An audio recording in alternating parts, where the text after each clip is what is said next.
ပရိသတ်တို့အနေနဲ့ရှက်အချွေဘူးဝယ်တောက်တိုင်းနောက်ထပ်တစ်ဘူးအလကားတောင်းနိုင်မယ်နေရှိတယ်ဆိုတာကိုသိကြပါသလားနောက်ပြီးအခုပုံမှာပြထားတဲ့အသီးတစ်မျိုးကိုကိုအိယာဘေးမှာထားအိမ်မဲဆိုရင်ဘလောက်ပဲအိပ်ပုတ်ကြီးကြီးမနှက်စောစောနိုးထလာနိုင်မှာပဲဖြစ်ပါတယ်ပြီးတော့ပရိသတ်တို့အနေနဲ့တငယ်ချင်းတွေနဲ့အပြင်သွားတဲ့အခါမိမိတယောက်တည်းကသာနှုတ်ဆက်နေမယ်ဆိုရင်ဒါဟာသေဆုံးတော့မယ်ဆိုတဲ့လက္ခဏာတစ်ခုပဲဖြစ်ပါတယ်ဒါဆိုတော့ဘာကြောင့်ပါလဲဒါအပြင်တချို့သောစားစရာတွေကိုစိတ်ယုံနေမှာဘယ်လိုမျိုးထုတ်လုပ်ထားသလဲဆိုတာကိုသိလိုက်ရင်ပရိသတ်တို့အနေနဲ့အံ့ဩသွားရပါလိမ့်မယ်ဒါကြောင့်ဒီနေ့မှာတော့အခုလိုမျိုးဘူဒုဒရပ်ပွဲရာတွေကိုစုံလင်စွာသိရှိရစေဖို့အတွက်ဒီဗီဒီယိုကိုအဆုံးထိကြည့်ရှုဖို့အကြံပေးလိုက်ပါရစေခင်ဗျာလူများစွာကိုပြုံးစေခဲ့သောကြော်ညာတခါတော့ဒီကခိုဒက်ကင်မရာရဲ့ကြော်ညာတစ်ခုကြောင့်အခုအချိန်ထိလူတွေရဲ့မျက်နှာမှာအပြုံးတွေရှိလာစေခဲ့ပူပါတယ်ဒီမှာတော့ခိုဒက်ကင်မရာကမ်ပဏီဟာသူတို့ကွန်ပျူတာတစ်ခုရဲ့ကြော်ညာကိုရိုက်ကူးခဲ့တဲ့အခါအဲ့ဒီကြော်ညာထဲမှာပျော်ရွှင်လွန်းနေတဲ့မျက်နှာတွေနဲ့ဓာတ်ပုံတွေကိုသာရိုက်ပြခဲ့ပါတယ်ဒါကြောင့်ဒီကြော်ညာကနေစားပြီးလူတိုင်းဟာဓာတ်ပုံရိုက်ရင်ပြုံးရမယ်ဆိုတာကိုအကြံရသွားကြတာဖြစ်ပြီးတော့အခုလိုမျိုးဓာတ်ပုံရိုက်တိုင်းပြုံးလာခဲ့ကြတာပဲဖြစ်ပြီးတကယ်တော့ဒီကြော်ညာဟာလူတိုင်းရဲ့ဘဝကိုပြောင်းလဲပေးခဲ့တာလို့ဆိုလို့ရနိုင်ပါတယ်ခင်ဗျာအရက်တောက်သူများကိုဂယုစိုက်သောနိုင်ငံဂျပန်နိုင်ငံမှာဆိုရင်အရက်တောက်တဲ့သူတွေဟာလုံခြုံရေးအပြည့်အဝရရှိထားကြပါတယ်။ကြောင်းရင်ကတော့ဒီမှာအရက်မှုပြီးရဲတွေကိုရန်တွေးမိမယ်ဆိုရင်ရဲတွေအနေနဲ့အဲ့ဒီအမှုသမားတွေကိုဂယုတစိုက်စောင်းနဲ့ပတ်ပေးထားတတ်ကြပါတယ်။ဒါပေမဲ့ကျွန်တော်တို့နိုင်ငံမှာတော့အခုလိုမျိုးလုံမိသွားမယ်ဆိုရင်တော့ချက်ချင်းစို့သလိုအရိုက်ခံရပြီးထောင်နှန်းဆန်ရမှာလုံးဝသေချာပါတယ်ခင်ဗျာ။အိမ်သားတကားများဤလှုပ်ဝက်ချက်အများပြည်သူသောအင်တာရီရဲ့အောက်မှာဆိုရင်ဘာလို့အခုလိုမျိုးလွတ်နေရတာလဲဆိုတာကိုပရိသတ်တို့စဉ်းစားကြည့်မိဘူးကြပါသလားဒီမှာဒါကိုဒီဇိုင်းအနေနဲ့ဖန်တီးထားတာမဟုတ်ပဲသူ့ရဲ့နောက်ကွယ်မှာအကြောင်းရင်းတစ်ခုရှိလို့နေပါတယ်တကယ်တော့အခုလိုမျိုးအင်တာတကားရီရဲ့အောက်ဘက်မှာအလွတ်ထားရခြင်းဟာအထဲမှာလူတစ်ယောက်ယောက်တစ်ခုခုဖြစ်တဲ့အခါအလွယ်တကူသိရှိစေနိုင်ဖို့နဲ့အနံ့အသက်တွေကိုတတ်တာစေအောင်လို့ပဲဖြစ်ပါတယ်နောက်ပြီးပရိသတ်တို့အနေနဲ့ဒီလိုမျိုးဟင်းချက်တဲ့ဒဲအိုရီရဲ့လက်ကင်မှာအပေါက်တွေကိုမြင်ဘူးကြမှာသိချပါတယ်ဒီမှာလူများစုကတော့ဒီအိုရီမှာပါတဲ့အဲ့ဒီအပေါက်တွေကိုနေရာမှာချိန်ဆွဲဖို့သာအသုံးပြုတတ်ကြပါတယ်ဒါပေမဲ့ဒီပေါက်တွေကိုစလို့တုံးကားတို့ဇွန်းတွေထားဖို့လုပ်ခဲ့ကြတာပဲဖြစ်ပါတယ်နောက်ထပ်ဒီက Firefox ရဲ့ logo မှာဆိုရင်သူ့ logo ကပုံကိုအားလုံးကမြေခွေးတစ်ကောင်လို့ထင်နေတတ်ကြပါတယ်ဒါပေမဲ့တကယ်တော့ဒါဟာမြေခွေးတစ်ကောင်မဟုတ်ပဲအနီရောင်ဝက်ဝင်တစ်ကောင်သားပဲဖြစ်ပါတယ်နောက်ပြီး Oreo biscuit ပေါ်ကအဝိုင်းရဲ့အပေါ်ကမြင်းနှကြောင်းဟာအလှဆင်ထားတာမဟုတ်ပဲဒါဟာဥရောပနိုင်ငံရဲ့အရေးသွေးကောင်းမွန်ခြင်းသင်္ကေတကိုပြသလို့ထားတာပဲဖြစ်ပါတယ်ခင်ဗျာစကားနဲသူများ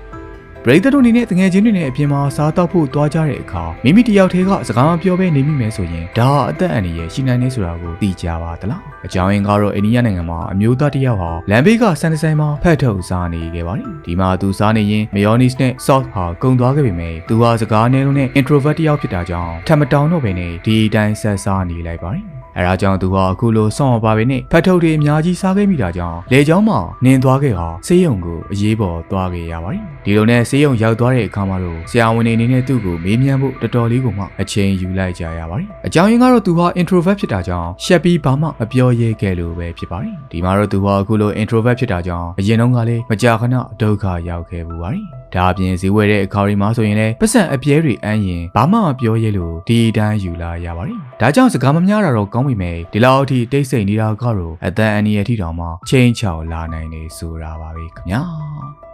Google Map ရှိ icon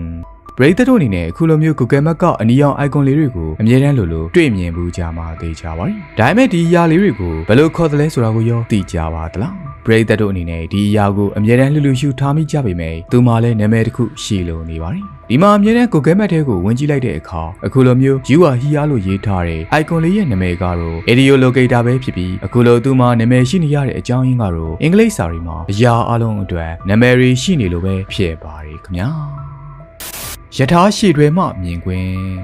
ပရိသတ်တို့အနေနဲ့ဒီဗီဒီယိုကိုကြည့်ပြီးသွားရင်တော့ယထာရီနဲ့လုံးဝခီးသွားလို့ကြတော့မှာမဟုတ်ပါဘူးဒီမှာမြင်တွေ့နေရတဲ့ဗီဒီယိုဖိုင်ကတော့ယထာမောင်းသူတွေအနေနဲ့ညဘက်မှာသူတို့အမြဲတမ်းမြင်တွေ့နေရတဲ့မြင်ကွင်းတစ်ခုပဲဖြစ်ပြီးဒီမှာယထာကလည်းအရန်ကိုမှမြန်ဆန်းလွန်လာပါတယ်ဒါကြောင့်အခုလိုခေါင်းကန်းကနေစီးရရင်တာမန်လူတွေဆိုရင်တော့နှလုံးသွေးတော်မှရက်တန်သွားနိုင်တော့ပါတယ်ခင်ဗျာရှက်ဘူးပေါင်မဲရွေးနီပ ပရိသတ်တို့အနေနဲ့ရှက်ဘူးတွေမှာပေါင်မဲပါတဲ့ဘူးတွေကိုဘယ်လိုမျိုးရွေးချယ်ရတယ်လဲဆိုတာကိုသိကျင်ကြပါသလားဒီမှာအခုလိုအချို့ရဲ့နောက်တစ်ဘူးရမယ့်ပေါင်မဲပါတဲ့ဘူးတွေထဲမှာဆိုရင်အဲ့ဒီဘူးရဲ့အပေါ်ကကလေးရဲ့အတွင်းဖက်မှာ60နဲ့63စာတဲ့နံပါတ်တွေပါဝင်နေတတ်တဲ့အပြင်အခုလိုမျိုးရှက်ဘူးအချို့ရဲ့ logo ဟာကလေးလေးတဲ့ကိုဝင်နေမယ်ဆိုရင်ပရိသတ်တို့အနေနဲ့အဲ့ဒီဘူးမျိုးဟာနောက်ထပ်ရှက်ဘူးတစ်ဘူးပေါက်တတ်တာကြောင့်ပရိသတ်တို့အနေနဲ့ရှက်ဘူးတွေဝယ်တောက်တဲ့အခါတိုင်းဒီလိုမျိုးနံပါတ်ပါတဲ့ဘူးတွေနဲ့ logo ကိုကြည့်ပြီးဝယ်တောက်ခါနောက်တစ်ဘူး free တောင်းနိုင်ပါတယ်ခင်ဗျာဟာဗတ်ကျောင်းဝင်ခွင့်ထက်ရဖို့ပိုခက်တဲ့အလုပ်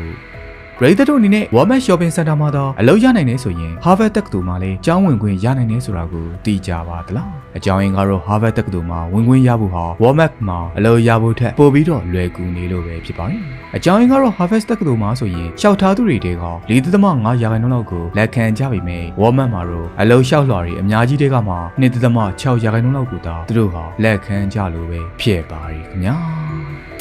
မိသက်ပေးနိုင်သောဖြန်းဆက်များနောက်ထပ်ဒီကမိသက်နိုင်တဲ့ဒီပညာတစ်ခုကတော့လူသိမ်းပေါင်းများစွာရဲ့အသက်ကိုလုံးဝကယ်ဆယ်ပေးနိုင်ပါတယ်ဒီဗီဒီယိုဖိုင်ထဲမှာမြင်တွေ့နေရတဲ့ညနေချက်ပေါ်ကကိရိယာတစ်ခုကတော့မီးလောင်ကျွမ်းလာရင်အလိုလျောက်သိရှိလာကမီးလောင်တဲ့နေရာကိုရေအားပြင်းပြင်းနဲ့ချက်ချင်းပတ်ဖြန်းပေးတယ်မိသက်ဆက်တစ်မျိုးပဲဖြစ်ပါတယ်ခင်ဗျာနေ့စဉ်အသုံးပြုနေသောအရာများရဲ့ပြုလုပ်နည်းမျာ